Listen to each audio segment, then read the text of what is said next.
ہے سجاد ہے بیمار، ہے سجاد ہے بیمار، ہے سجاد ہے بیمار، ہے سجاد ہے بیمار، ہے بیمار۔ اعوذ باللہ السمیع العلیم العلی العظیم من الشیطان اللعین الرجیم۔ بسم اللہ الرحمن الرحیم۔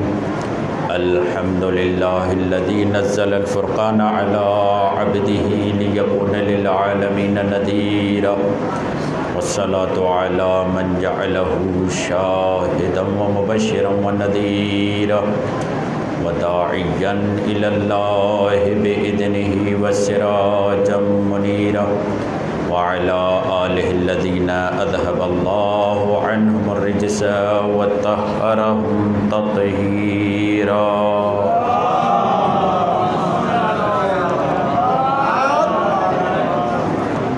اللہم صلی وسلم وزد وبارک علی صاحب دعوت النبویہ وصولة الحیدریہ والعصمت الفاطمیہ والحلم الحسنیہ والشجاعت الحسینیہ والعبادت السجادیہ والمؤثر الباقریہ والآثار الجعفریہ والعلوم القادمیہ والحجج الرضویہ والجود تقویہ والنقاوت النقویہ والہیبت العسکریہ والغیبت الہیہ اعنی بقیت اللہ فی الارضین، روحی و ارواح العالمین لتراب مقدمہ الفدا، ولعنت اللہ علی اعدائہم اجمعین من یومنا ھذا الی قیام یوم الدین۔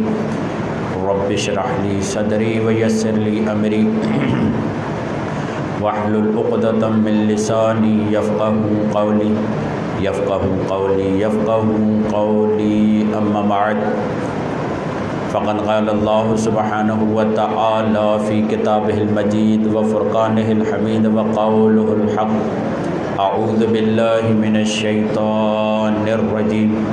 التائبون العابدون الحامدون السائحون الراکعون الساجدون الآمرون بالمعروف وناہون عن المنکر والحافظون لحدود اللہ وبشر المؤمنین۔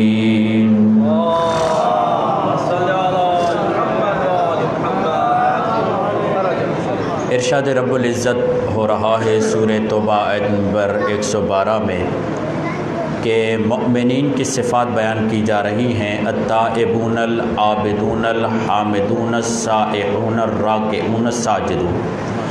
اور بڑی مزیدار اور لطیف بات یہ ہے کہ جب بھی پروردگار کوئی بات کرتا ہے، قرآن کوئی بات کرتا ہے تو بیچ میں واو لایا جاتا ہے۔ واو فاصلے کو بیان کرتا ہے، یعنی کہ اس کے بعد یہ ہے، اس کے بعد یہ ہے، اس کے بعد یہ، اور بیٹا یہ شور نہیں کرو، ہیلو، یہ نہیں کہا التائبون والعابدون والحامدون والسائحون، و نہیں لگایا، یعنی التائبون العابدون الحامدون السائحون الراکعون الساجدون، یعنی کیا؟ جو تائب ہے وہ عابد بھی ہے، جو عابد ہے وہ حامد بھی ہے، جو حامد ہے وہ روزہ رکھنے والا بھی ہے، جو روزہ رکھنے والا ہے وہ رکوع کرنے والا بھی ہے، اور جو رکوع کرنے والا ہے وہی سجدہ گزار ہے۔ یعنی یہ ہو نہیں سکتا جو اللہ سے رابطے میں ہو اور عبادت گزار نہ ہو۔ یہ ہو نہیں سکتا جو عبادت گزار ہو وہ اپنی بندگی کا مظاہرہ نہ کرے۔ کیسے مظاہرہ کرے گا؟ کبھی وہ اللہ کی حمد کر کے مظاہرہ کرے گا، کبھی روزے رکھ کے مظاہرہ کرے گا، کبھی رکوع کر کے مظاہرہ کرے گا، کبھی سجدہ کر کے مظاہرہ کرے گا۔ یہ جو عبادت کے مختلف جلوے ہیں، کبھی وہ رکوع میں نظر آئے گا، کبھی وہ سجدے میں نظر آئے گا، کبھی وہ روزہ رکھتا ہوا نظر آئے گا، کبھی خدا کی حمد کرتا ہوا نظر آئے گا۔ یہی وجہ ہے کثرت سے اگر کسی ذات نے سجدے کیے تو اسے زین العابدین کہتے ہیں، اسے سید الساجدین کہتے ہیں۔ درود بھیجیے محمد والے۔ یعنی ایسا نہیں ہے جو تائب ہے اس کا عبادت سے کوئی تعلق نہیں، جو عابد ہے اس کا حمد سے کوئی تعلق نہیں، جو تائب ہے وہی عابد ہے، اور جو رابطے میں ہے وہ خدا کے ساتھ رابطے میں رہتے ہوئے عابد ہے۔ یعنی التائبون والعابدون نہیں، والحامدون نہیں، والسائحون نہیں، التائبون العابدون الحامدون السائحون الراکعون الساجدون الآمرون بالمعروف والناہون عن المنکر، یعنی اتنی کوالٹیز رکھتے ہوئے کہ وہ رکوع بھی کر رہا ہے، وہ تائب بھی ہے، وہ سجدہ بھی کر رہا ہے، وہ عبادت بھی کر رہا ہے، وہ حمد بھی کر رہا ہے، اور وہ سجدہ کرتے ہوئے صرف خالی تنہا عبادت نہیں کرتا بلکہ اس کی عبادت کا رنگ ایسا ہے، اس کی عبادت کا ڈھنگ ایسا ہے کہ دوسروں کو بھی اپنی عبادت کے ذریعے نیکی کی طرف لے کر آتا ہے، یعنی اس کا انداز ایسا ہے۔ ہمارے ہاں امر بالمعروف کی ایک مثال دی جاتی ہے، وہ مثال یہ کہ امر بالمعروف یعنی دوسروں کو نیکی کی طرف بلاؤ، ہم کہتے ہیں صرف دعوت دینا ہے۔ دعوت امر بالمعروف دعوت دینے کو نہیں کہتے، توجہ فرمائیے گا، دعوت دینے کو واعظ کہتے ہیں۔ ادعو الی سبیل ربک بالحکمت والموعظۃ الحسنہ وجادلہم باللتی ہی احسن، جو الفاظ سے دوسروں کو دعوت دی جائے وہ واعظ کہلاتا ہے، جو عمل کے ذریعے دوسروں کو دعوت دی جائے وہ امر بالمعروف کہلاتا ہے۔ مثلا میں آپ کو مثال دیتا ہوں، میں چاہتا ہوں میرا دوست نمازی بنے، میں اب اسے واعظ کرتا ہوں کہ بھائی تم فجر کی نماز پہ آیا کرو، وہ کہتا ہے میں نہیں آ پاؤں گا، میں پوچھتا ہوں اس سے آخر وجہ کیا ہے، تم کیوں نہیں آ پاؤ گے فجر کی نماز پہ؟ وہ کہتا ہے دیکھیں رات کا ٹائم ہوتا ہے، مجھے خوف ہوتا ہے کوئی مجھے مار نہ دے، راستے میں جانور کتے ہوتے ہیں ان سے خوف ہوتا ہے، اندھیرے سے ڈر لگتا ہے۔ تو اب یہاں پر صرف واعظ نہیں چلے گا، اب میں اسے کہوں گا اگر تمہیں خوف ہوتا ہے تو میں تمہارے دروازے پہ آؤں گا، دروازہ کھٹکھٹاؤں گا، تم باہر نکلو، میں اس نیکی کو انجام دینے کے لیے ساتھ تمہارے آؤں گا تاکہ تمہارا خوف دور ہو جائے۔ یہ جو میں گھر جا کر عملاً اسے گھر سے نکال کر مسجد تک لے کر آیا، اسے امر بالمعروف کہتے ہیں۔ یعنی جو رکاوٹیں ہیں آپ ان رکاوٹوں کو دور کر دیں۔ امر بالمعروف صرف واعظ کو نہیں کہتے، امر بالمعروف زبان سے بلانے کو نہیں کہتے، ورنہ تو امام جعفر صادق علیہ الصلوۃ والسلام یہ جملہ فرماتے ہیں کونوا دعاة الناس بغیر السنتکم، لوگوں کو بلاؤ اپنے کردار کے ذریعے۔ اچھا کردار ایک یہ کہ میں نماز پڑھ رہا ہوں، کوئی متاثر ہو نہ ہو وہ اس کی مرضی ہے، نہیں، بلکہ میں نماز پڑھ رہا ہوں دوسروں کو لے کر آؤں نماز کی طرف۔ آج کل جو یہ پلورلزم کا ایک سسٹم آیا ہوا ہے، ہم کسی کو چھیڑیں گے نہیں، وہ ہمیں چھیڑے نہیں، یہ غلط ہے۔ تم ہمیں نہیں چھیڑو، ہم تمہیں نہیں چھیڑیں، ہم اپنا عقیدہ نہیں چھوڑیں گے، تمہیں چھیڑیں گے نہیں، یہ غلط ہے۔ امر بالمعروف کا یہاں پر مقصد فوت ہو جاتا ہے۔ کنتم خیر امت اخرجت للناس تأمرون بالمعروف وتنہون عن المنکر، تم بہترین قوم ہی اس لیے ہو کہ گھروں سے نکلتے ہو اوروں کو دین کی طرف بلانے کے لیے۔ ماشاءاللہ ماشاءاللہ، بر محمد و آل محمد بن صلوات۔ یہ پلورلزم کا نعرہ کہاں سے آیا؟ جیو اور جینے دو۔ ہمارے ہاں یہ نعرہ نہیں ہے جیو اور جینے دو، جیو اہل بیت کے راستے پر اور اسی راستے پر لوگوں کو لے کر آؤ۔ لیو لائک علی ڈائی لائک حسین۔ اگر ہمیں جینے کا سلیقہ سیکھنا ہے تو علی کی طرح، اور علی کا طریقہ کیا ہے؟ یہ نہیں دیکھتے کہ راستے میں کوئی خاتون جاتی ہے، وہ وزن اٹھائے ہوئے تو مولا علی دوسروں کو نصیحتیں کرتے ہیں کہ اس کا وزن، اس کا بوجھ ہلکا کرو، نہیں، علی مولا خود اس کا وزن اٹھاتے ہیں، علی مولا خود اس کا وزن اٹھاتے ہیں، اور ایسا نہیں ہے گھر تک پہنچاتے، پوچھتے ہیں تمہارے مرد کا کیا ہوا، کہا وہ شہید ہو گئے، علی کے ساتھ جنگ کرتے ہوئے شہید ہو گئے، گھر میں داخل ہوئے، اب دیکھیں امر بالمعروف یہ ہوتا ہے، کیا کرنا ہے یا علی؟ مولا سے پوچھ رہے ہیں مولا کیا کرنا ہے، کیسے امر بالمعروف کریں؟ کہا امر بالمعروف کا طریقہ یہ ہے کہ اس خاتون سے پوچھا کہ تم آٹا گوندھو میں آگ جلا دیتا ہوں، یا تم آگ جلاؤ میں آٹا گوندھ دیتا ہوں، یا اپنی بیویوں کا آٹا نہیں گوندھا جاتا، صلوات پڑھے محمد۔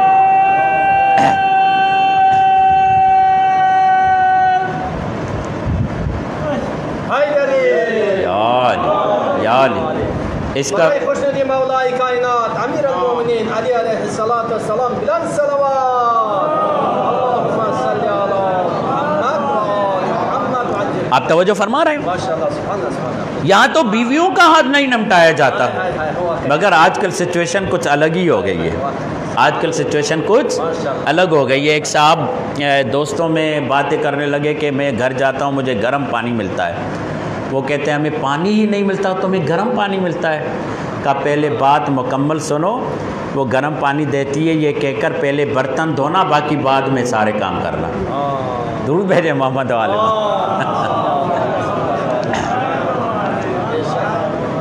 جی مولا کائنات یہ کہیں، اور وہ خاتون یہ کہتی ہے کہ میں آٹا گوندتی ہوں، آپ آگ جلائیں، اور مولا آگ جلاتے ہیں اور بچوں کو پیار کرتے ہیں، اور مولا خود کو کیا کہتے ہیں، کیا تو اس آگ سے غافل ہو گیا ہے اے علی؟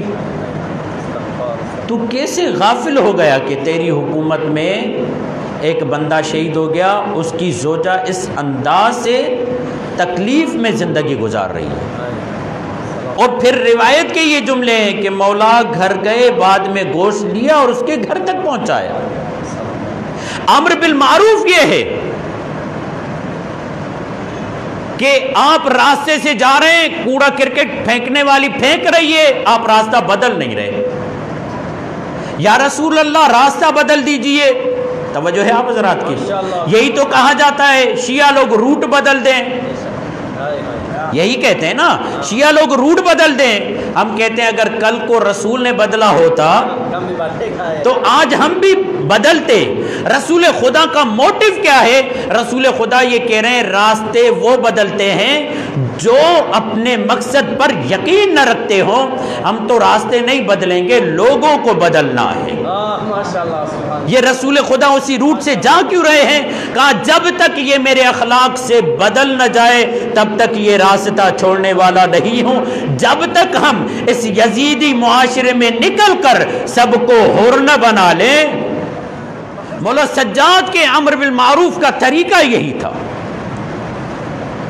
آپ نے صرف اپنی عبادتوں کو انجام نہیں دیا بلکہ لوگوں کی تربیت کی۔ کیسے تربیت کی؟ مولا کیسے تربیت کی؟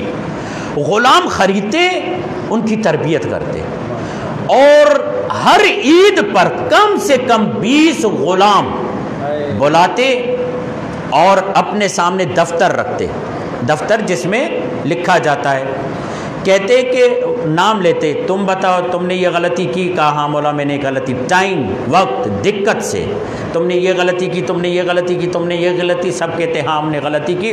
پھر مولا یہ کہتے آج عید کا دن ہے، خوشی کا دن ہے، آج میں تم سب کی غلطیوں کو معاف کرتا ہوں، اور نہ صرف معاف کرتا ہوں بلکہ تمہیں آزاد کر دیتا ہوں۔ اب دعا، جیسے میں نے تم لوگوں کو معاف کیا اور آزاد کر دیا ہے، اب خدا کی بارگاہ میں ہاتھ بلند کرو اور خدا کو یہ کہو پروردگار جیسے زین العابدین نے ہمیں معاف کر دیا تو زین العابدین کو معاف کر دے، جیسے زین العابدین نے ہمیں آزاد کر دیا تو زین العابدین کو آزاد کر دے۔ تو ایک مرتبہ میں جملہ کہوں گا، یہ وہ امام ہیں جو جنت کے مالک و مختار ہیں، جب انہیں اتنی فکر ہے تو ہمیں کتنی ہونی چاہیے۔ عملی امر بالمعروف یہی ہے، زبانوں سے واز ہوتا ہے عملی امر بالمعروف یہ ہے کہ آپ جائیں اور امر بالمعروف کریں، اور عملی امر بالمعروف کرنے والا صرف مسجد کے کونے میں نہیں بیٹھا ہوا ہوتا۔ یہی وجہ ہے مولا کائنات جب آئے مسجد کوفہ میں اور اپنی مسند کا اہتمام مسجد کوفہ میں کیا، اور اسی مسجد کو ایک مرکز بنا دیا لوگوں کے مسائل کے حل کا۔ اب دارالامان میں مسائل حل نہیں ہوں گے، پائے تخت کے اس محل میں مسائل حل نہیں ہوں گے، بلکہ جو اللہ کی طرف سے پائے تخت ہے اس مسجد میں مسائل حل ہوں گے۔ جب یہاں آئے تو دیکھا کچھ لوگ مسجد میں عبادت کر رہے ہیں۔ مولا نے پوچھا کہ یہ لوگ کیا کر رہے ہیں؟ کہا مولا یہ بڑے زاہد لوگ ہیں، دنیا کو ترک کیا ہوا ہے۔ اچھا دنیا کو ترک کیا ہوا ہے، بڑے زاہد لوگ ہیں؟ کہا ہاں مولا بڑے زاہد لوگ ہیں۔ تو مولا نے پوچھا ان کے کھانے پینے کا سسٹم کہاں سے ہوتا ہے؟ مولا مل جاتا ہے تو کھا لیتے ہیں ورنہ صبر کرتے ہیں۔ میرے مولا نے تاریخی جملہ کہا، میرے پاس 3-4 حوالے موجود ہیں کیونکہ حدیث سنگین ہے اس لیے حوالے میں نے رکھے ہوئے ہیں۔ تو مولا نے تاریخی جملہ کہا گلی میں کوفے کی گلی میں گھومنے والے کتے ان سے بہتر ہیں۔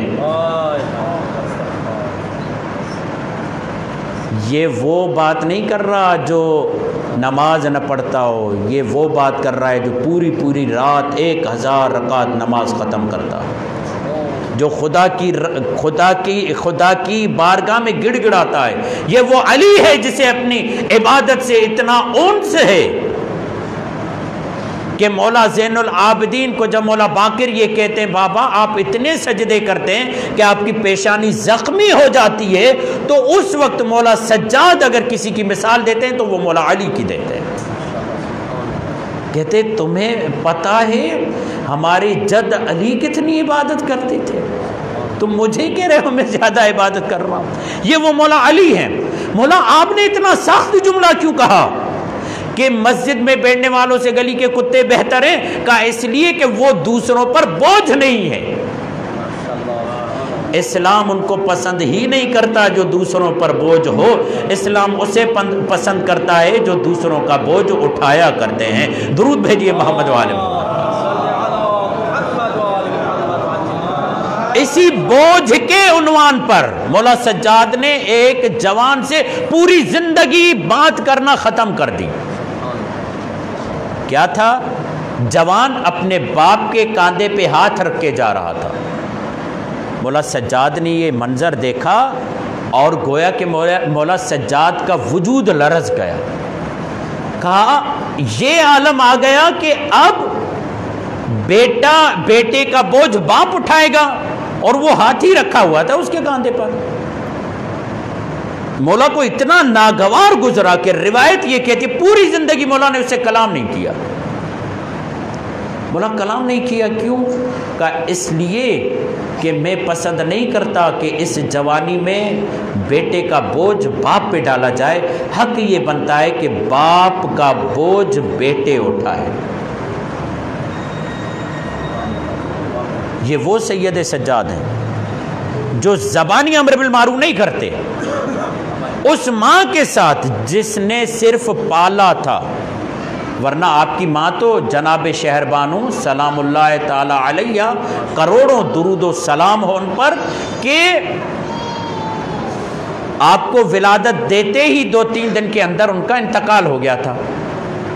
اور یہ جو انتقال ہوتا ہے عام خاتون کے لیے بھی وہ مرحلہ شہادت تک ہوتا ہے، کیونکہ ان دنوں میں زچگی کے ایام میں اگر کوئی خاتون انتقال کر جائے تو وہ شہادت کا رتبہ پاتی ہے۔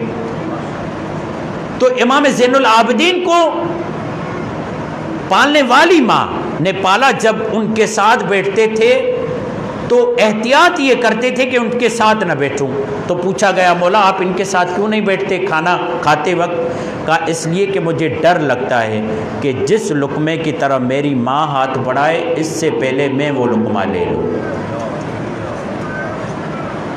یعنی ادب کا یہ عالم، جو سیرت ائمہ سنے، جو کربلا سنے، جو اہل بیت کے کردار کو سنے، جو ائمہ کے ان اعمال کو سنے، اور وہ ماں باپ کا ادب نہ کرے، وہ بھائی کا ادب نہ کرے، وہ عالم کا ادب نہ کرے، اگر یہ باتیں غیروں میں پائی جاتی تو ان کے ہاں تو مجلس سے نہیں ہیں. ہمارے ہاں کربلا یعنی بہن اور بھائی کا ادب، کربلا یعنی امام اور اس کے تابعدار کے درمیان رابطہ، کربلا یعنی کس طریقے سے ایک عالم کی عزت کرنی ہے، کربلا یعنی کس طریقے سے حفظ مراتب کا لحاظ رکھنا ہے، بڑے کا ادب کرنا ہے، چھوٹے کو اہمیت دینی ہے، کربلا یعنی یہ. کربلا کی مکتب میں تو علی اصغر بھی با اہمیت ہے، اور اتنا وجود بابرکت ہے علی اصغر کا کربلا کے مکتب میں کہ اگر علی اصغر نہ ہو تو کربلا والوں کی بے گناہی ثابت نہیں ہوتی. کربلا والوں کی بے گناہی اگر ثابت ہوتی ہے تو جناب علی اصغر سے درود بھیجیے محمد وال محمد.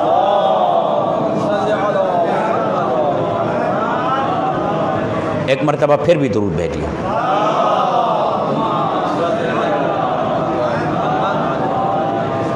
مولا نے یہ جو امر بالمعروف کیا یہ عملاً کیا، صرف واعظ کی حد پر نہیں تھا. اور مولا کے لیے کتنا کٹھن مرحلہ تھا کہ واعظ کی آپ کو اجازت نہیں ہے، بیان کی آپ کو اجازت نہیں ہے، مدرسہ کھولنے کی آپ کو اجازت نہیں ہے، 4 لوگ بٹھا کر ان کو درس دینے کی اجازت نہیں ہے. اب مولا دین پہنچائے تو پہنچائے کیسے؟ توجہ ہے آپ حضرات کی؟ یعنی بیان دینے کی اجازت نہیں ہے، لوگوں کو 4 لوگوں کو بٹھا کر دین پیش کرنے کی اجازت نہیں ہے، مسجد میں مدرسہ کھولنے کی اجازت نہیں ہے. اب ایسے گھٹن والے ماحول میں مولا نے ایک ایسا باب متعارف کروایا کہ کوئی سوچ بھی نہیں سکتا تھا کہ آیا اس کے ذریعے بھی تبلیغ ہو سکتی ہے. اور وہ کون سا باب تھا؟ وہ باب تھا دعا کا باب، وہ باب تھا دعا کا باب. دیکھیں آج تک ہم لوگ یہ سمجھتے ہیں کہ معارف کے حصول کے 2 باب ہیں، یا قرآن ہے یا حدیث ہے، مگر مولا سجاد نے دعاؤں کے ذریعے بتایا معارف کا تیسرا باب بھی ہے جسے دعا کہتے ہیں. اور ائمہ علیہ السلام نے معارف کا 4تھا باب بھی متعارف کرایا، اور وہ باب تھا زیارت کا باب. دعا جس میں خدا کی معرفت ہے، یعنی جب ہم لفظ دعا کہتے ہیں یاد رکھیے دعا یہ نہیں ہے کہ اپنی تمناؤں کو مانگا جائے، دعا یہ نہیں ہے کہ اپنی خواہشوں کی تکمیل کی بات کی جائے، دعا یہ نہیں ہے. ہاں البتہ یہ ضرور ہے کہ اللہ نے دعا کی زلف میں اپنی مشیت اور ارادے کی گرہ لگائی ہوئی ہے. آغا حسنین صاحب سے توجہ، صلوات پڑھیے گا محمد وآل محمد. آپ سے توجہ چاہتا ہوں. اور یہ دعا جو ہے ایک بہت بڑے مکتب کے لیے جواب ہے. جواب وہ کون سا مکتب ہے؟ جو جبریہ کے قائل ہیں، جبر کے قائل ہیں. کہتے جو کچھ ہونا ہے خدا نے کرنا ہے، ہمیں کچھ نہیں کرنا. اس کا بہترین جواب دعا ہے. دعا اللہ نے دعا کی زلف میں اپنے ارادے اور مشیت کی گرہ لگائی ہوئی ہے. یہی وجہ ہے کہ امام جعفر صادق علیہ السلام سے پوچھنے والے نے پوچھا مولا جب وہ ہونا ہی وہی ہے جو خدا چاہے تو دعا کیوں کروں؟ جب ہونا ہی وہی ہے، جب خدا چاہے تو دعا کیوں کروں؟ کہا مولا نے ممکن ہے تمہاری تقدیر میں لکھا ہی یہی ہو، دعا کرے گا تو دیا جائے گا. یعنی شرط یہ ہو کہ مانگے گا تو دیا جائے گا. یہ ایک سطحی جواب تھا اس کے ذہن کے مطابق. دعا اللہ کی بارگاہ کو، اللہ کی بارگاہ کے دروازے کو کھٹکھٹانے کا نام ہے. یعنی اللہ نے اپنی مشیت اور ارادے کو ہماری دعاؤں کے ضمن میں رکھ دیا اور کہا کہ تم دعائیں کرو میں اپنے ارادوں کو بھی بدل دوں گا، اور یہی وجہ ہے لیلۃ القدر کو رکھا۔ دعا کی تعریف دیکھیے گا، دعا جس میں خدا کی طرف مستقیم انسان خطاب کرتا ہے۔ زیارت کیا ہے؟ زیارت بات معصوم کی ہوتی ہے، وسیلے سے خدا سے بات ہوتی ہے۔ دعا میں ڈائریکٹ خدا سے بات ہوتی ہے، زیارت میں معصوم کے ذریعے خدا سے بات ہوتی ہے۔ دعا میں الہی معرف ہوتے ہیں، زیارت میں معصوم کی معرفت ہوتی ہے۔ اب اس کی ایک تجلی دیکھیے گا کہ دعا کے بعد زیارت دعا کی تجلی کا نام ہے۔ زیارت کیا ہے؟ دعا کی تجلی کا نام ہے۔ زیارت کا ایک ٹکڑا دشمنوں تک پہنچا تو پورے پاکستان میں وبال ہو گیا ہے۔ زیارت کا ایک ٹکڑا۔ اب اندازہ لگائیں اگر یہ معارف اور دعائیں دشمنوں تک پہنچے تو کیا عالم ہوگا۔ صلوات بھیجیے محمد والا۔ یعنی ہم یہ بتانا چاہ رہے ہیں کتنا اثر ہے، کتنا زیادہ اثر ہے ان دعاؤں اور زیارتوں کا۔ مولا درس دے نہیں سکتے، مولا بیان کر نہیں سکتے، مولا مدرسہ کھول نہیں سکتے، 4 لوگ مولا کے قریب بیٹھ نہیں سکتے۔ عالم یہ ہے کہ مولا کے گھر میں جاسوس لگے پڑے ہیں۔ اس کی مثال تاریخ میں یہ ہے، ولید بن عبد الملک نے مولا زین العابدین کو لکھا خط، کہا کہ مجھے معلوم ہوا ہے کہ آپ کے گھر میں ایک کنیز تھی، آپ نے اس کو آزاد کیا، یہاں تک تو ٹھیک تھا، آپ نے اس کو آزاد کیا، آزاد کرنے کے بعد آپ نے اسی کے ساتھ ازدواج کیا۔ یہ آپ نے عربوں کی جو قومیت اور عصبیت ہے اس کے خلاف کام کیا۔ تو اس کے جواب میں مولا نے جواب لکھا، اس خط سے علماء یہ فرماتے ہیں اس کی جاسوسیت اور اس کی انٹیلیجنس اور اس کے بندے کتنے تیز تھے کہ امام کے گھر میں جو پوشیدہ کام ہو رہا ہے وہ بھی اس تک پہنچ رہا ہے۔ امام کے گھر کی بات ولید بن عبد الملک کے گھر تک پہنچ رہی ہے، اس کے بندے اس تک پہنچا رہے ہیں، اور امام کو خط بھی لکھ رہا ہے۔ امام نے اسے جواب دیا کہ اللہ نے تقوی کو معیار بنایا ہے، کنیزی اور غلامی کوئی فرق نہیں رکھتا۔ پھر مولا نے کہا الحمدللہ اللہ نے مجھے بھی ایک کنیز کا بیٹا بنایا ہے۔ آپ کو پتا ہے نا جناب شہربانو کنیز تھی، ایران کے بادشاہوں کی بیٹیاں جب آئیں تو پیش کی گئیں، تو اس وقت مولا حسین نے ان سے ازدواج کیا اور وہاں سے ان کو امام زین العابدین جیسی اولاد ہوئی۔ اور یہاں پر مولا سجاد بتا رہے ہیں کہ اگر باطن پاک ہو تو عرب اور عجم معیار نہیں ہے، اگر باطن پاک ہو تو عجم سے بھی اللہ امام عطا کر دیتا ہے۔ درود بھیجیے محمد والے۔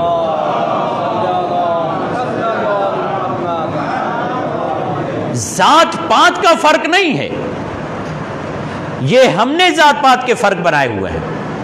اصل معیار یہ ہے کہ ان کے پاس تقویٰ ہے یا نہیں ہے۔ اور اسی لیے یہ یاد رکھیے گا، علماء کرام یہ فرماتے ہیں یہ مت دیکھو کہ اچھا یہاں پر ایک اور جملہ کہہ دوں، درود بھیجیے محمد والے۔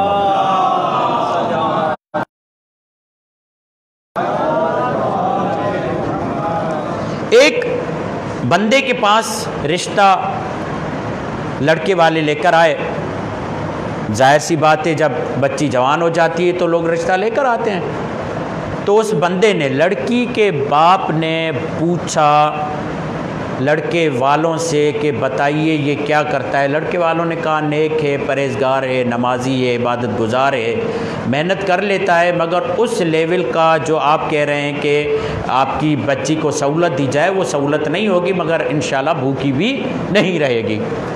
اس نے کہا کہ نہیں میں یہاں شادی نہیں کروں گا۔ کچھ دن کے بعد پھر رشتہ آیا، پوچھا بتاؤ اس لڑکی کی کیا حالت ہے، کہا گاڑی ہے، گھر ہے، یہ ہے، وہ ہے، جاب ہے، اچھا کردار کے اعتبار سے سدھرا ہوا نہیں ہے، اوباش ہے، خراب ہے۔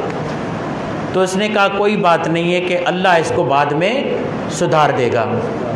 بیٹی نے بڑا اچھا جواب دیا، کہا جو وہ بندہ آیا تھا پرہیزگار عبادت گزار، اس کے لیے آپ نے کہا کہ اس سے رشتہ نہیں کریں گے، اور آپ نے کہا اس کے پاس مال نہیں ہے، اس کے پاس مال ہے کردار نہیں، آپ نے اس کے لیے کہا کہ اللہ اسے سدھار دے گا۔ کیا اس کے اللہ اور اس کے اللہ میں کوئی فرق تھا؟ آپ وہاں بھی کہہ سکتے تھے چلو شادی کروا دیتے ہیں، اللہ بعد میں اسے رزق دے دے گا۔ پتہ چلا آپ اللہ کو رازق نہیں سمجھتے۔ اگر اللہ کو رازق سمجھتے تو لڑکے پر ڈیپینڈ نہ ہوتے۔ یاد رکھیے اللہ نے وعدہ کیا ہے بے عین ہی اسی نکاح کی آیت پر سورہ نور میں، جب یہ ہر مولوی پڑھتا ہے کہ پروردگار عالم نے کہا ہے کہ ان یکونوا فقراء یغنہم اللہ من فضلہ، یہ ڈر سے، فقر کے ڈر سے شادی نہیں کرتے۔ میں اللہ تم کو وعدہ کرتا ہوں ان یکونوا فقراء، اگر تم فقیر ہو میں اللہ تمہیں غنی کر دوں گا۔ ان یکونوا فقراء،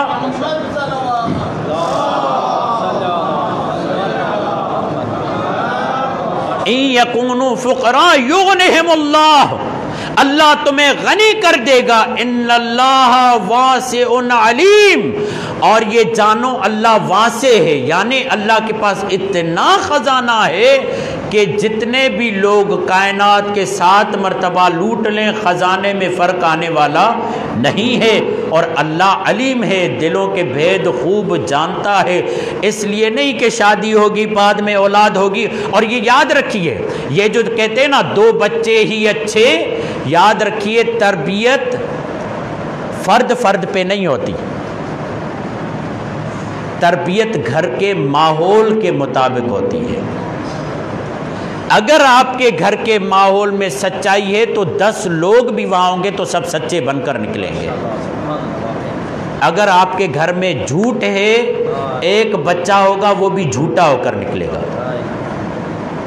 ایک ایک پہ تربیت نہیں ہوتی، کلاس میں ہر ایک پہ تربیت نہیں ہوتی، استاد ہر ایک کے کان میں جا کر نہیں کہتا یہ کرو یہ کرو یہ کرو، نہیں، کلاس کا ماحول ایسا بنایا جاتا ہے کہ وہاں سے سب سچائی لے کر جائیں، وہاں سے سب سخاوت لے کر جائیں۔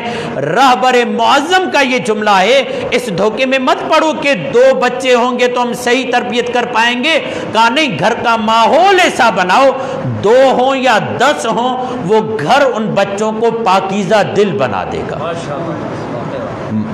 ماحول میں تربیت ہوتی ہے۔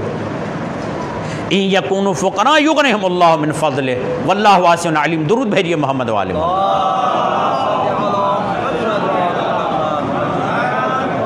تو جملہ سن لیجئے جس کی وجہ سے میں یہاں تک آیا۔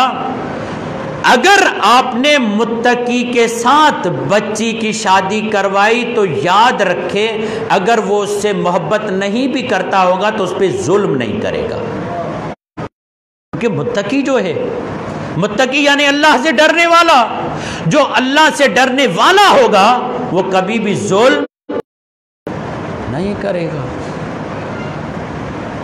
امام یہ بتا رہے ہیں شادی کا معیار تقوی، ان اکرمکم عند اللہ اتقاکم، مولا سجاد یہ بتا رہے ہیں۔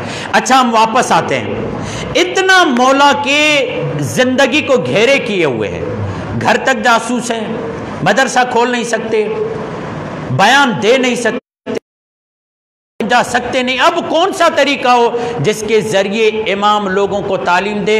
وہ طریقہ تھا امام مسجد نبوی میں آتے، مسجد نبوی کے ایک ستون میں بیٹھ جاتے، نماز پڑھتے، نماز پڑھنے کے بعد لوگ بیٹھے ہوئے ہوتے، پیچھے آپ دعائیں پڑھا کرتے تھے۔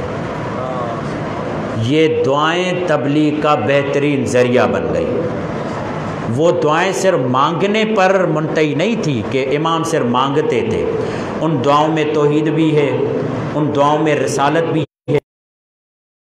کہ فرماتے ہیں یہ صحیفہ سجادیہ نام دعا ہے مگر سب کچھ ہے جو قرآن میں ہے،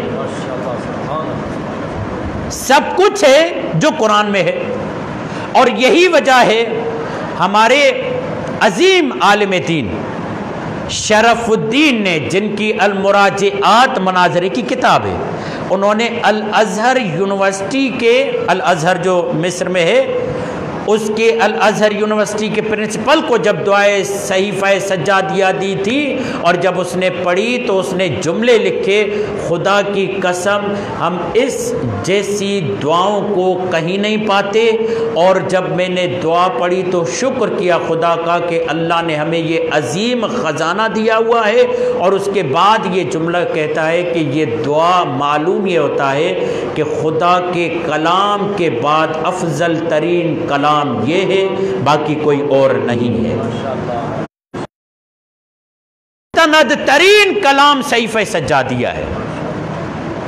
نہج البلاغہ تو 4 صدی ہجری میں جمع کیا گیا ہے، وہ بھی سید رضی نے، اور اس پہ بھی شہید مطہری نے تعصب کھایا ہے، افسوس کیا ہے کہ سید رضی نے جو انہیں اچھے لگے وہ جمع کیے اپنی طبیعت کے مطابق۔ کاش کے مولا کے سارے خطبے جمع کرتا،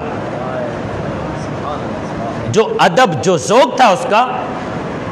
اگر آپ ادبی افراد بیٹھے ہوئے ہیں تو جملہ کہوں، نہج البلاغہ مولا علی کی تصنیف نہیں ہے، یہ کشکول رضی کا نام ہے۔ سید رضی نے علم کی خیرات مانگی تو علی مولا نے نہج البلاغہ عطا کر دیا۔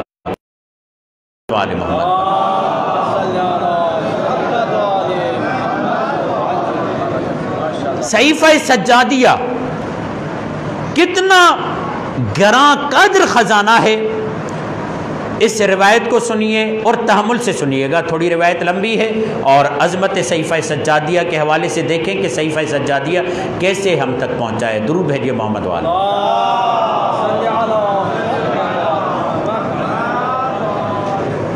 یہ روایت کرتے ہیں جناب عمیر اپنے والد متوکل سے۔ عمیر یہ کہتے ہیں کہ میرے والد متوکل وہ بیان کرتے ہیں کہ میری ملاقات ہوئی جناب یحییٰ ابن حسن ابن علی ابن الحسین سے۔ یحییٰ کون؟ یحییٰ جو جناب زید کے فرزند ہیں، یحییٰ ابن زید ابن حسن ابن علی ابن الحسین۔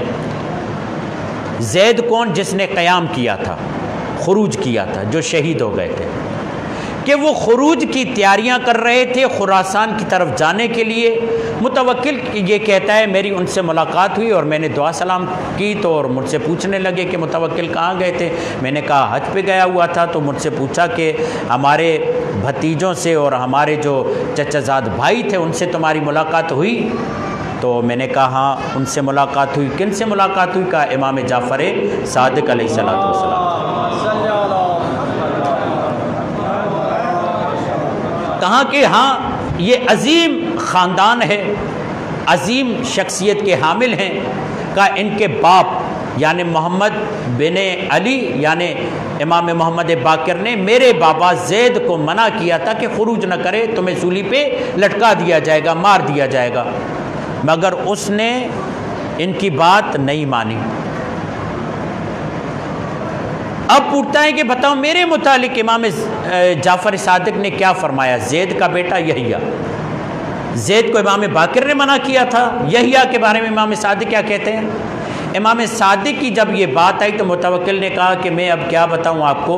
تو یحییٰ نے کہا کیا تم مجھے ڈرا رہے ہو کہ میں موت سے ڈرتا ہوں؟ کہا نہیں۔ کہا امام صادق نے یہ کہا کہ یہ بھی اپنے باپ کی طرح شہید ہو جائے گا، قتل کر دیا جائے گا، سولی پہ لٹکا دیا جائے گا۔ امام جعفر صادق علیہ السلام بے عین امام محمد باقر علیہ السلام کی طرح منع کر رہے ہیں کہ خروج نہ کیجئے، ان کو بھی منع کروایا خروج نہ کیجئے، مگر امام نے کہا کہ یہ ہماری بات ماننے والے نہیں ہیں۔ جناب زید کی شہادت پر بہت زیادہ گریہ کیا تھا امام صادق اور امام محمد باقر نے، اور امام نے کہا تھا کہ یہ خون رائگاں خون گیا ہے، کوئی نتیجہ اس کا نکلنے والا نہیں ہے۔ اچھا، اس پہ بھی بحث ہے کہ کب قیام کرنا ہوتا ہے، کب قیام نہیں کرنا ہوتا، کون سا اقدام کرنا ہوتا ہے، کون سا اقدام نہیں کرنا ہوتا، یہ شاید کل کی مجلس میں اگر ہوا تو آ جائے گا۔ پہلے یہ صحیفہ سجادیہ کی عظمت کو سماعت فرمائیں۔ تو جب یہ بات ہوئی تو پوچھا متوکل نے، ہم یہ دیکھتے ہیں کہ لوگوں کی زیادہ رغبت اور توجہ امام صادق والوں کی طرف ہے، آپ کی طرف نہیں ہے۔ تو یحییٰ نے کہا یہ اس لیے کہ وہ لوگ زندگی کی طرف دعوت دیتے ہیں، ہم لوگ موت کی طرف دعوت دیتے ہیں۔ یعنی ان کے کہنے کا مقصد یہ تھا، وہ لوگوں کو کہتے ہیں دنیا آباد کرو، ہم لوگوں کو کہتے ہیں آؤ مرو، مرنے کے لیے تیار ہو جاؤ۔ تو اس لیے لوگ امام صادق کی طرف بڑھتے ہیں۔ اور آپ کو یہ معلوم ہونا چاہیے، جو ہمارے بزرگان تحمل مزاجی سے کام لیتے ہیں، بردباری سے کام لیتے ہیں، آج بھی انہیں سننے کو ملتا ہے۔ یہاں تک الفاظ آئے امام صادق کے لیے اسی خاندان سے کہ یہ ڈرپوک ہیں اور انہیں چاہیے کہ خواتین کی طرح بیٹھے رہے۔ اسی خاندان کی طرف سے۔ تو پھر پوچھا کہ آپ میں اور ان میں، متوکل نے یحییٰ سے پوچھا، زید کے فرزند، زید مولا زین العابدین کے فرزند، پوچھا یعنی مولا زین العابدین کے پوتے ہوئے، پوچھا کہ آپ کے نزدیک امام صادق کا کیا مقام ہے اور آپ اور ان کے علم میں کیا فرق ہے؟ تو کہنے لگے کہ دیکھو، جو ہمارے پاس علم ہے وہ پورا کا پورا ان کے پاس علم ہے، مگر جو ان کے پاس علم ہے وہ ہمارے پاس علم نہیں ہے۔ اتنی بات انہوں نے قبول کی۔ اور اس کے بعد یہ جملہ کہا کہ اللہ نے ہمیں علم بھی دیا ہے، تلوار بھی دی ہے، انہیں صرف علم دیا ہے۔ یعنی وہ کہنا چاہتے تھے وہ تلوار جہاد نہیں کرتے، ہم جہاد کرتے ہیں۔ وہ یہ سمجھ رہے تھے کہ صرف تلوار سے ہی جہاد کیا جاتا ہے، علم سے جہاد نہیں ہوتا۔ جبکہ صحیفہ سجادیہ کا وجود ذوالفقار کے وجود سے بھاری ہے۔ میں نے بہت بڑا جملہ کہہ دیا ہے، پھر سماعت فرمائیے۔ صحیفہ سجادیہ کا وجود ذوالفقار کے وجود سے بھاری ہے۔ درود بھیجیے محمد والے۔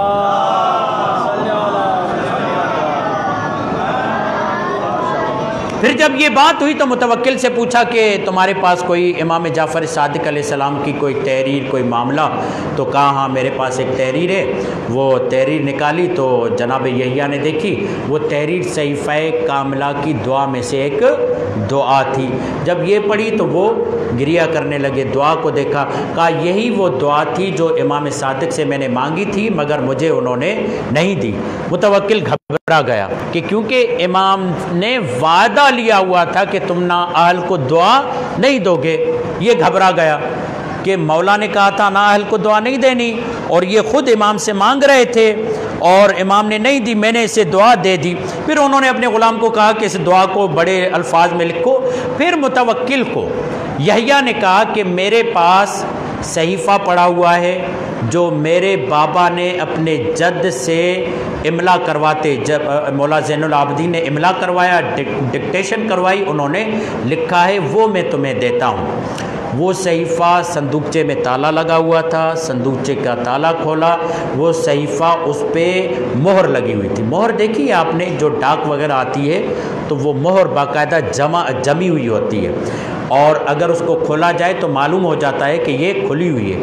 کبھی کبھی قیمتی چیزیں جب آتی ہیں، ڈاکومنٹس وغیرہ، تو اس پر موم کی مہر لگائی جاتی ہے تاکہ جب کھلے تو پتہ چلے کہ یہ کھلی ہوئی ہے۔ مہر لگی ہوئی ہے موم کی مہر کو کھولا، صحیفہ سجادیہ کو آنکھوں سے لگایا، بوسہ دیا، سینے پہ لگایا، اور پھر بعد میں کہا کہ یہ میرے جد کی دعاؤں کا ذخیرہ ہے، یہ تم لو، کیونکہ تم نے مجھے یہ بتایا ہے کہ امام صادق یہ کہہ رہے ہیں مجھے شہید کیا جائے گا، میں ڈر رہا ہوں کہ یہ خزانہ بنی امیہ کو نہ ملنے پائے۔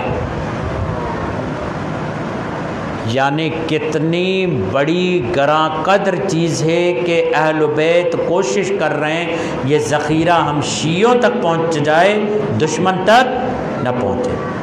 یہ بات چیت ہوئی، اور پھر یہ جملہ کہا کہ یہ تمہیں دیتا ہوں، اور تمہیں اس لیے دیتا ہوں کہ تم جاؤ، میرے کزن ہیں دو، ابراہیم و عبداللہ، جا کر ان کے حوالے کر دو۔ اور پھر یہ واپس آئے مدینہ، امام صادق سے ملاقات ہوئی شہادت کے بعد، یحییٰ کی شہادت کے بعد جب امام صادق سے ملاقات ہوئی اور امام صادق کو بات چیت کی تو کہا مولا میری یحییٰ سے ملاقات ہوئی، اور وہ ساری باتیں کی، اور وہاں پر کہا کہ مولا مجھے معاف کیجیے گا، آپ نے جو دعا دی ہوئی تھی وہ یحییٰ نے مجھ سے مانگی تھی اور اس نے لکھوا لی تھی، جبکہ یحییٰ نے بتایا فرمایا کہ امام صادق نے مجھے وہ دعا نہیں دی تھی.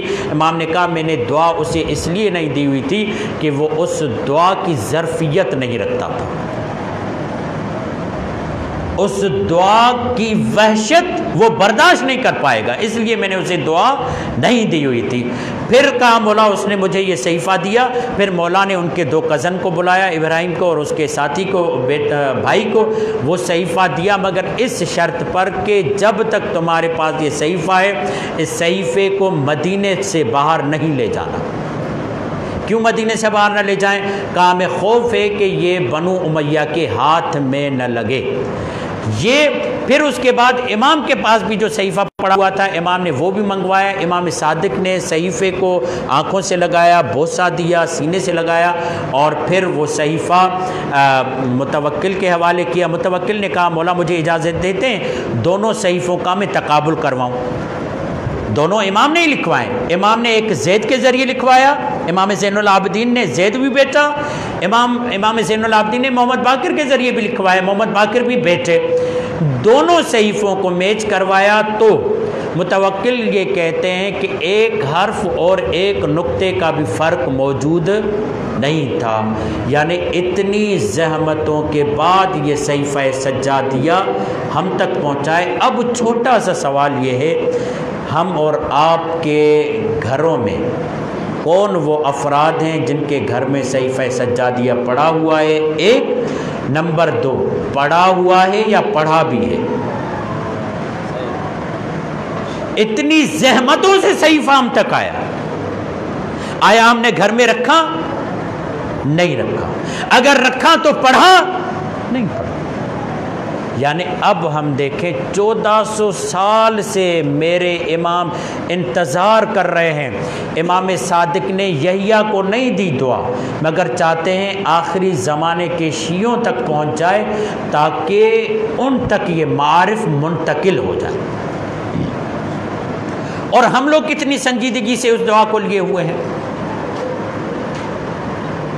دعا پہلی مرتبہ محسوس ہوا کہ دعا خدا کے سامنے صرف گڑ گڑانے کا نام نہیں ہے, دعا مانند ذوالفقار طاغوت کے سامنے قیام کرنے کا نام ہے. بر محمد و علی محمد بلند صلوات.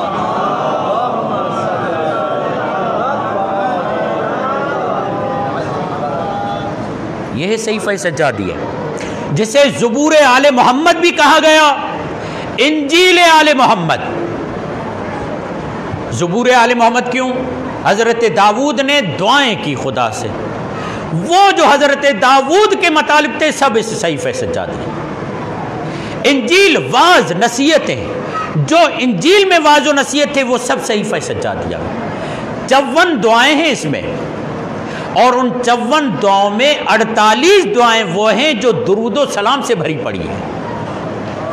2 دعائیں ایسی ہیں جس میں امام نے ایک 20 نمبر دعا, اور اگر میرا حافظہ درست کام کر رہا ہے تو ایک نمبر 48 نمبر دعا. یہ 2 دعائیں ایسی ہیں جس میں امام نے دعاؤں میں 20 مرتبہ درود پڑھا ہے.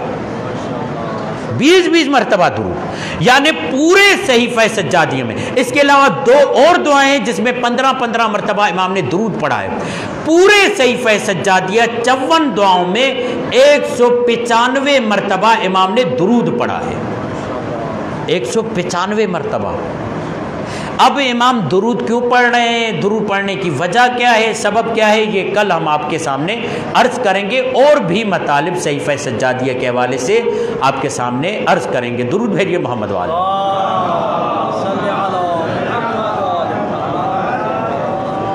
امام نے تبلیغ کیسے کی؟ دعا کے ذریعے. اب آپ سے یہ سوال ہے, کیا ہماری دعائیں ایسی ہیں جس سے دشمن لرزا جائے؟ دعا تو چھوڑیں, کیا ہماری ایسی نماز ہے جس سے دشمن گھبرا جائے؟ ہاں بعض اوقات نظر آتا ہے کہ ہاں دشمن ہماری نمازوں سے بھی گھبراتا ہے, مگر کب؟ جب یہ نمازیں ہمیں اپنے وقت کے امام کو یاد دلائیں. ہر وہ مجلس، ہر وہ نماز جو اپنے وقت کے امام کے بغیر ہو وہ نماز نہیں ہے۔ کیا یہ نماز مجھے اپنے امام کے قریب کر رہی ہے؟ کیا یہ دعا مجھے اپنے امام کے قریب کر رہی ہے؟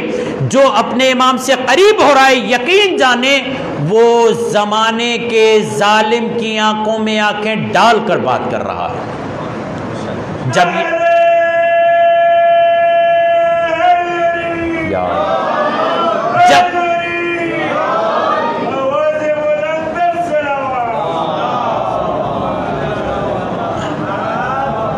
جب آپ یہ کہہ رہے ہیں اللہم عجل لولیک الفرج، اے میرے پروردگار اپنے ولی کا ظہور کر، یعنی کیا؟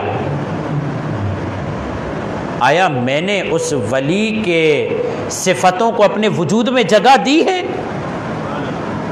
میں تو اس کے ولی کے قریب تب ہوں گا جب اس کی صفت میرے وجود میں۔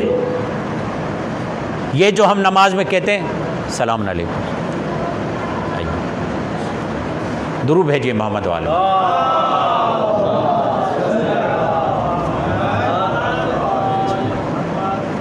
یہ جو ہم کہتے ہیں قربتاً اللہ، یعنی کیا؟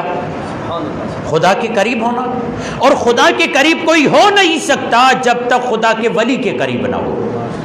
جو جتنا خدا کے ولی کے قریب ہوگا وہ اتنا خدا کے قریب ہوگا۔ پر محمد و آل محمد بلند صلوات۔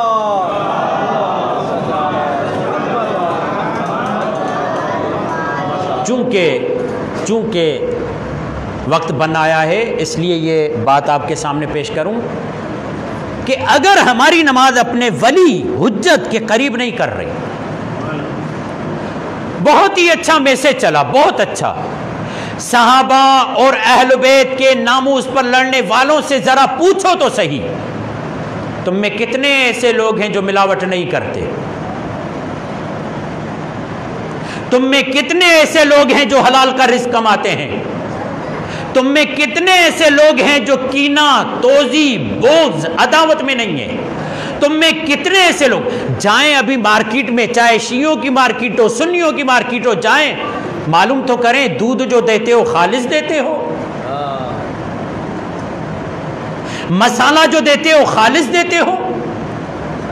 مرچ جو اندر کو جلاتی ہے وہ خالص دیتے ہو؟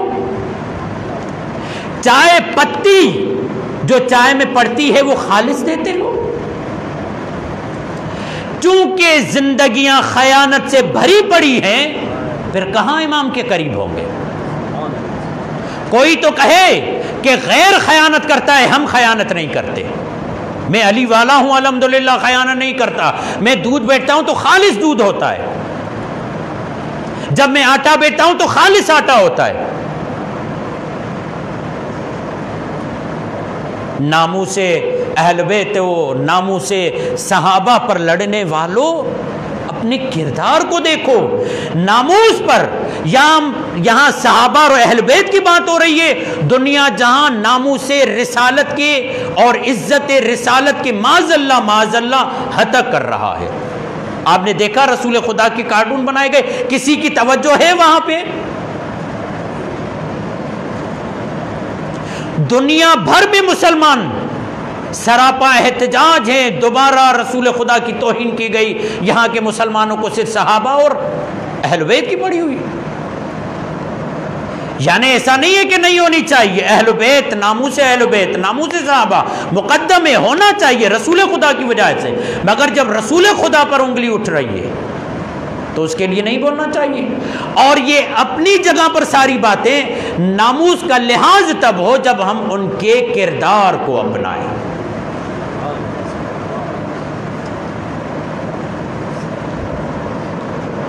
یہ ایک درد کی کہانی ہے جو میں کھولنا نہیں چاہتا ورنہ اچھے خاصے لوگ ناراض ہو جائیں گے۔ درود بھیجیے محمد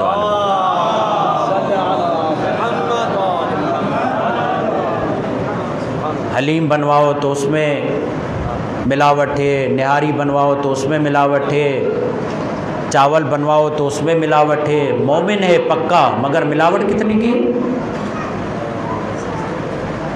مومن ہے پکا، ہم مومن ہیں، ہم سے چیزیں لینا ٹھیک ہے، مومن ہے، تمہارا وجود مومن ہے تو چیزیں بھی مومنوں والی دو نا۔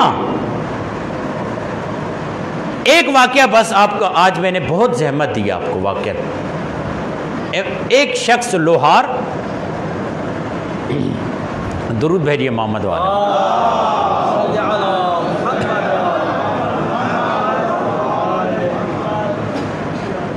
ایک عامل ہے جو امام کو تلاش کر رہا ہے، کیونکہ آج کل تو بہت آسان ہے نا، یعنی کہ ڈیوائس لگی ہوئی ہے موبائل میں، ایجنسی جہاں چاہے آپ کو ڈھونڈ لے گی کہ یہ بندہ یہاں پر موجود ہے.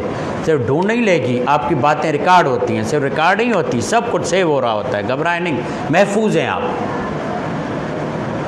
بھاگنے کی کوشش بھی کریں تو بھاگ نہیں سکتے. تو اسی طریقے سے یہ تو ٹیکنالوجی کا علم ہے، مگر روحانی علم بھی اتنا طاقتور ہے. تو ایک عامل امام کو ڈھونڈنا چاہتا تھا کہ امام، میرے وقت کے امام زمانہ کہاں پر ہے. ڈھونڈا پتہ چلا محلے میں ایک لوہار نوجوان ہے، اس کے پاس بیٹھے ہوئے ہیں. یہ حیران ہو گیا. آغا حسن ابتئی نے یہ واقعہ لکھے. یہ حیران ہو گیا، میں ڈھونڈ رہا ہوں، مجھے مل نہیں رہے، اور جو بلا نہیں رہا اس کے پاس جا رہے ہیں. یہ عجیب بات ہے نا. ہم یہاں سے جا کے زیارتیں کر کے آتے ہیں، مگر کچھ لوگ وہ ہیں جو یہ قبریں چھوڑ کر ان کی زیارت کو آتے ہیں. وہاں سے قبریں چھوڑ کر زیارت کو آتے ہیں. اور کچھ لوگ ہیں کہ یہاں سے پیسے خرچ کر کے وہاں پر جاتے ہیں. اب ایسا نہیں ہے کہ نہیں جانا چاہیے، جانا چاہیے بالکل، مگر توجہ رہے. اگر زیارت اتنی ہی اہم تھی تو منافقین بھی زیارت کرتے تھے. بہت ہی لائٹلی انداز سے میں نے جملہ کہہ دیا تاکہ کسی کے دل پر گراں نہ گزرے.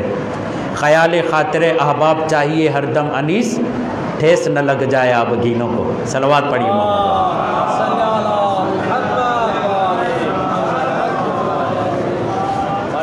یہاں سے پیسے خرچ کر کے جاتے ہیں، مگر بہت سارے ایسے لوگ ہیں جو پیسے خرچ کر کے نہیں جاتے، خود امام ان کے پاس آ جاتے ہیں.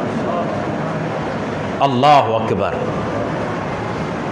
دوڑتا ہوا گھر سے آیا، اور جب قریب آیا امام نے اشارہ کیا کہ خبردار اس کو پتہ نہیں چلے میں کون ہوں. اسی لیے دو بحثیں ہیں یہاں پر. بہت سارے لوگ شخص امام کو جانتے ہوں گے، شخصیت امام کو نہیں جانتے ہوں گے. مثلا میں یہاں پر آیا، آپ نے مجھے دیکھا، میرا جسہ، بدن، صورت، یہ شخص کو دیکھا آپ نے. بعد میں تعارف کروایا گیا. جب تک مثلا میں آتا رہا 10 دن، شخص آپ کے سامنے موجود ہے، شخصیت غائب ہے، شخصیت غیبت میں ہے. شخصیت کب ظاہر ہوئی؟ معاف کیجیے گا میں اپنی مثال دے رہا ہوں. چلیں آغا کربلائی تک پہنچتے ہیں. درود بھیجیے محمد والے. آغا کربلائی صاحب 20 دن آتے رہے، 1 مہینہ آتے رہے، نماز پڑھتے رہے. آپ نے دیکھا، بات بھی ہو گئی، سجاد نام ہے، لقب کربلائی ہے. 1 مہینے کے بعد آپ کو پتہ چلا ارے یہ تو وہ ہیں جو شریکت الحسین میں نماز پڑھاتے ہیں، یہ تو آغا صاحب امام ہیں. 30 دن کے بعد آپ کو ان کے امامت کی شخصیت کا پتہ چلا. ان کی شخصیت غیبت میں تھی، شخص ظاہر تھا. آپ ملتے بھی رہے، بات بھی کرتے رہے، شخص تو سامنے تھا، شخصیت سے آپ آگاہ نہیں تھے. بہت سارے لوگ ایسے ہیں جو شخص امام کو جانتے ہیں، مگر خود امام نے اپنی شخصیت ان کے سامنے چھپائی ہوئی ہے. بہت سارے لوگ ایسے ہیں جن سے امام نے شخصیت چھپائی ہوئی ہے، مگر جب امام زور کریں ارے میں تو ان سے مل چکا تھا 10 مرتبہ، میری یہاں پر انہوں نے مدد کی تھی، میری یہاں پر انہوں نے مدد کی تھی. امام کہیں گے میں اپنے شخص کو ظاہر کر رہا تھا، شخصیت کو ظاہر تب کروں جب تم اپنے کردار کو بلند کرو. برای خوشنودی آقا امام زمان بلند صلوات. ہم ہر ایک کے سامنے شخصیت ظاہر نہیں کرتے، پست لوگوں کے سامنے شخصیت ظاہر نہیں کرتے. گندے ماحول میں جاتے ہیں، وہاں نہیں کہتے ہم مولانا ہیں. کیوں؟ اس لیے کہ پتہ ہے کہ یہ مولانا کی عزت اور بھرم نہیں رکھ پائے گا. ہم کہتے ہیں عام سے آدمی ہیں، گھومنے پھرنے والے. جہاں سمجھتے ہیں یہ عالم کی عزت بھی کرتے، پتہ ہے انہیں طالب علم کا مقام کیا ہے، وہاں بتاتے ہیں ہم طالب علم. ہم اور آپ ایسے ہی کرتے ہیں، ایسا ہی ہوتا ہے. ہر جگہ نہیں بتاتے میں مومن ہوں، ہر جگہ نہیں بتاتے میں علی والا ہوں. پتہ ہے شخصیت ظاہر نہیں کرتے. کیوں؟ اس لیے کہ یہ سامنے والا شخصیت کا بھرم نہیں رکھ پائے گا. جہاں بھرم رکھا جائے وہاں شخصیت ظاہر ہو. اب جب امام کی شخصیت ظاہر نہیں ہو رہی اس کا مطلب لگتا ہے ہم شخصیت امام کا بھرم نہیں رکھ پائیں گے۔ کہا خبردار اس کو پتہ نہ چلے کہ میں آیا ہوں۔ آئے مولا اس کے پاس آئے ہوئے، میں نے اتنے چلے کاٹے، میں نے اتنا یاد کیا، میں نے اتنے وظیفے نکالے، میں نے اتنے ورد کیے، دن رات نمازوں پہ نمازیں پڑھے جا رہا ہوں، ایاک نعبد و ایاک نستعین 100 دفعہ تسبیح نکال رہا ہوں، نماز پڑھ رہا ہوں، یہ کر رہا ہوں، وہ کر رہا ہوں۔ بولا آپ آئے نہیں؟ کہا ہمارا معاملہ صرف وردوں سے نہیں چلتا، ہمارا معاملہ صرف وظیفوں سے نہیں چلتا، ہمارا معاملہ صرف چلوں سے نہیں چلتا، وظیفوں کے ساتھ وظیفوں جیسا کردار بھی اپنا۔ مولا اس میں کیا کوالٹی ہے؟ لوہار، ہاتھ کالے، منہ پہ انگاروں کے نشان، خاک کے نشان، کوئلوں کے نشان، اس کے پاس آئے ہوئے ہیں، کوئی عزت نہیں کرتا معاشرے میں۔ کہا دنیا عزت کرے نہ کرے تمہارے لیے اہم یہ کہ ہم تمہاری عزت کریں۔ کیوں دنیا کی عزت کے پیچھے پڑے ہوئے ہو کہ دنیا تمہاری عزت کرے یا ہم؟ تم یہ کہو کہ ہم ان کے ہیں یہ بہتر ہے، یا ہم یہ کہیں کہ یہ ہمارا ہے یہ بہتر ہے؟ کیا بہتر ہے؟ کیا بہتر ہے؟ ہم یہ کہیں کہ یہ ہمارا ہے۔ السلمان منا اہل البیت، سلمان ہم اہل بیت میں سے۔ باتیں ہوئی، اتنے میں ایک بوڑھی، مولا نے کہا دیکھو ذرا میں تمہیں بتاتا ہوں کیوں اس کے پاس آیا ہوں۔ بوڑھی خاتون آئی، بیٹا میں یہ تالا بیچنا چاہتی ہوں، پرانا ہو گیا ہے اور تم قیمت بتاؤ۔ تو اس نے مثلا 10 روپے بتائے۔ حیران ہو گئی، کہا باہر 1 روپیہ بتا رہے ہیں، تم 10 روپیہ بتا رہے ہو۔ اب دیکھیں منتظر کیا ہوتا ہے۔ یہ مجلس جہاں بھی ہو وہ انتظار گاہ خیمہ ہے انتظار کا، جس میں ہم اپنے وقت کے حسین کا انتظار کر رہے ہیں۔ کہا اماں پہلی بات تو یہ کہ میں منتظر ہوں۔ کس کا منتظر ہوں؟ جو انصاف اور عدل کو عام کر دے گا، ظلم و جور کو ختم کرے گا، انصاف اور عدل کو پر کرے گا۔ اماں مجھے یہ بتاؤ یہ کہاں کا انصاف ہے؟ میں تو انصاف والے کا انتظار کروں اور خود انصاف نہ کروں، یہ انصاف ہے؟ میں ایسے کا انتظار کروں جو سچ بولتا ہے اور میں سچ نہ بولوں، میں ایسے کا انتظار کروں جو خود عادل ہے، اس کا اصلی موٹیو نعرہ ہی عدل ہے۔ الامام العادل مولیت کما ظلم و جورا، عدل کو ایسے بھر دیں گے جیسے ظلم سے بھری پڑی ہے، اور میرا وجود ہی ظلم سے غلیظ ہو۔ جب یہ واقعہ ہوا، امام اس جوان کو کہتے ہیں بھائی میں جا رہا ہوں، اسے پتہ نہیں کہ یہ امام ہے۔ کہا اچھا بھائی، وہاں سے نکلے، چند قدم آگے بڑھے، اس عامل کو جو چلے کاٹ رہا تھا اسے یہ کہا تم ایسے بن جاؤ، ہماری صفتوں کو اپنے اندر پیدا کرو، تمہیں ڈھونڈنے کی ضرورت نہیں پڑے گی، ہم خود بخود چلے آئیں گے۔ سبحان اللہ، ماشاءاللہ۔ پر محمد و آل محمد صلی اللہ صلی اللہ محمد و آل محمد۔ سبحان اللہ۔ اور انہی صفتوں میں سید سجاد کی ایک صفت عزاداری ہے۔ جب ہم عزاداری پہ آتے ہیں نا تو سید سجاد کے قریب ہو جاتے ہیں۔ سید سجاد عزاداری کے بانی ہے۔ اور میرے دوستو، میں یہاں یہ جملہ کہتا ہوں کہ میری کوشش ہوتی ہے کہ آپ کی آنکھوں میں آنسو آ جائے، اس لیے نہیں کہ خطیب کی مجلس ہو جائے، اس لیے کہ سیدہ راضی ہو جائے۔ کیونکہ مولا یہ فرماتے ہیں من بکا او ابکا او تبا کا وجبت لہ الجنہ، جو روئے رلائے رونے جیسی شکل بنائے اس پر جنت واجب ہے۔ معصوم کا مطالبہ یہ ہے کہ رو، اور ذاکر بلایا اس لیے جاتا ہے کہ تاکہ آنکھوں میں آنسو آ جائے۔ یہ خود آنسو دین کو زندہ کرتا ہے، اس کا بڑا فلسفہ ہے۔ بہت دفعہ ہمیں بات سمجھ میں نہیں آتی ہے مگر حقیقت میں بڑا فلسفہ ہے۔ اور جو جو چیزیں سجاد نے کربلا میں دیکھی، جو جو چیزیں سجاد نے کوفے میں دیکھی، جو جو چیزیں سجاد نے شام میں دیکھیں، اللہ کسی غیرت مند کو وہ منظر نہ دکھائے۔ میں نے کوئی بھی مصیبت پڑی نہیں ہے، صرف سید سجاد کا نام لیا، آپ کی آنکھوں میں آنسو آ گئے۔ میرا سلام ہو اس سید پر جس کی کمر جوانی میں جھک گئی تھی۔ اجرکم علی اللہ۔ میں چاہتا ہوں ایک منظر کو آپ کے سامنے پیش کروں۔ کوئی بھی معاملہ ہوتا، جگہ جگہ پہ تازیانہ سے پشت سجاد پہ مصائب لکھے جاتے تھے، تازیانے سے کوئی بھی بات ہوتی۔ آپ کو معلوم ہے کہ امام حسین نے مولا علی اکبر کو وصیت کی تھی، اے اکبر جب تک مقتل کی طرف جا رہے کوشش کرو میری طرف دیکھتے رہو، کیونکہ میں تمہاری زیارت کرنا چاہتا ہوں، مرتے گھڑی تک تمہاری زیارت کرنا چاہتا ہوں۔ اور ظالموں نے عجیب ظلم کیا عزادارو، جب یہ سرنو کے نیزہ پر بلند ہوئے تو ان ظالموں نے محسوس کیا کہ حسین کی نگاہ وہاں ہے جہاں اکبر کا سر ہے۔ مر جانے کے بعد، شہید ہو جانے کے بعد امام حسین کے سر سے کئی معجزات نمودار ہیں۔ ایک تو معجزہ یہ کہ آپ سورہ کہف کی تلاوت کرتے رہے، دوسرا معجزہ یہ کہ آپ کا رخ وہیں ہوتا جہاں علی اکبر کا سر ہوتا۔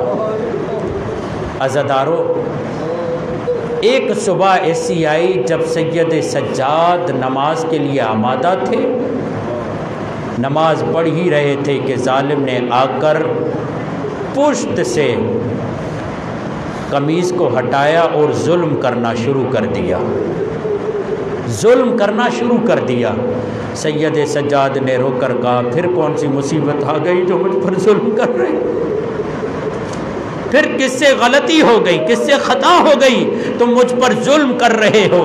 دیکھ نہیں رہے میرا بدن نہیں میں لاغر ہوں، مجھ پہ کیوں ظلم ڈھائے جا رہے ہو؟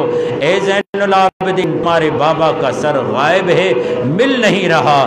سید سجاد نے کہا ذرا ڈھونڈو، تلاش کرو، شاید کسی نے لے لیا ہو، انعام کی لالچ میں کہا بہت ڈھونڈا ہے، مل نہیں رہا، ہمیں جانا ہے، جلدی ہے۔ سید سجاد نے ایک عجیب سوال کیا، بتاؤ میرے بھائی اکبر کا سر کہاں ہے؟